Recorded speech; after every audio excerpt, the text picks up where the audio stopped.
की शादी एक जॉइंट फैमिली में होती है, जहां उसके पति राकेश के चाचा चाची भी साथ रहते थे। उनकी बहू मेघा सिम्मी की जिठानी लगती थी। अरे मेघा, राकेश आ गया है, उसका खाना लगा दे बेटा। हाँ माँ, बस वो चेंज कर ले, मैं खाना लगा दूंगी। सबके कमरे में जाने के बाद सिम्मी और राकेश साथ खाना खाते हैं, जिसे देखकर मेघा को जलन होने लगती है। अरे सिम्मी, हमारे घर में पति के साथ खाना खाने का रिवाज नहीं है, तुम्हें राकेश ने बताया नहीं क्या?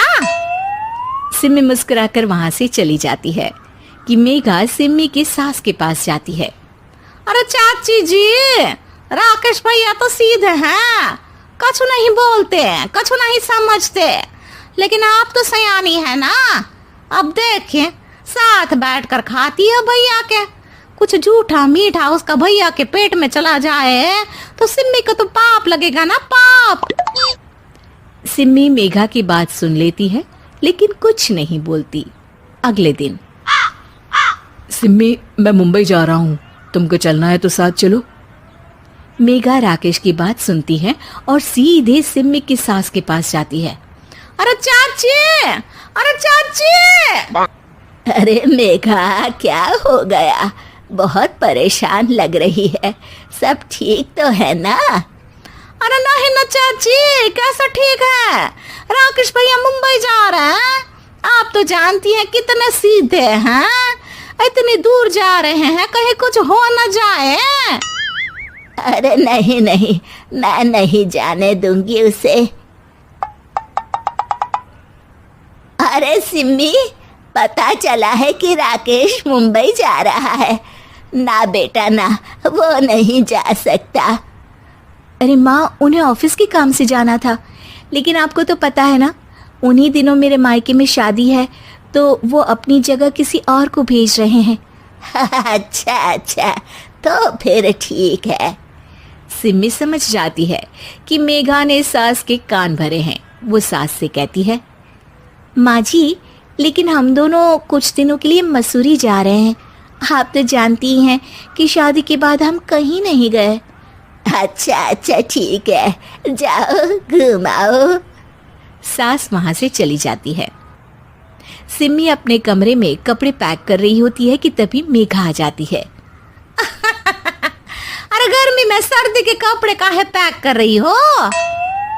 सिम्मी को मेघा पर नाराजगी तो होती है, लेकिन फिर भी वो कुछ नहीं बोलती। दरअसल मैं और राकेश हनीमून के लिए मसूरी जा रहे हैं ना। का हनीमून? हाँ हाँ, हनीमून। क्यों? हनीमून के लिए तो पति पत्नी ही जाते हैं ना, तो मैं और राकेश जा रहे हैं। मेघा भागकर सिम्मी की सास के पास जाती है।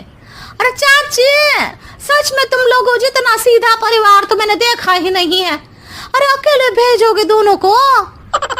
मैं और सुरेश तो कभी अकेले नहीं गए। हाँ भाई, हम तो परिवार में ही अच्छे, बड़ों के बीच, ऊपर से खर्चे है भगवान।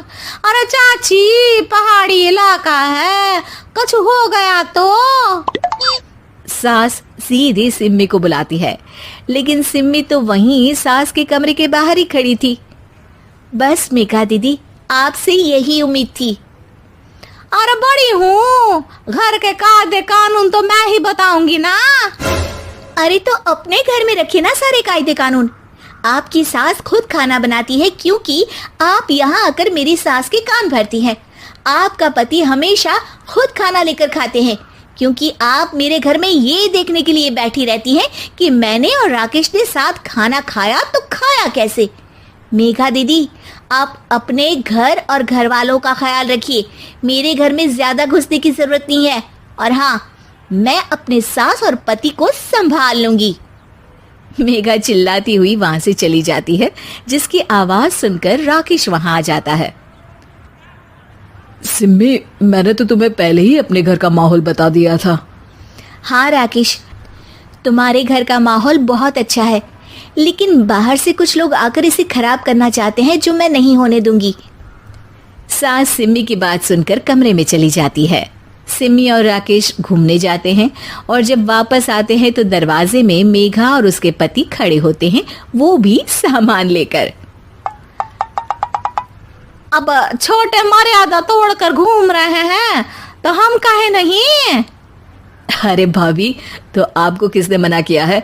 वैसे भी 4 दिन की जिंदगी है, दूसरों के घर में ताक झाक करके बिताने से अच्छा हो मौज करके ही बिताओ।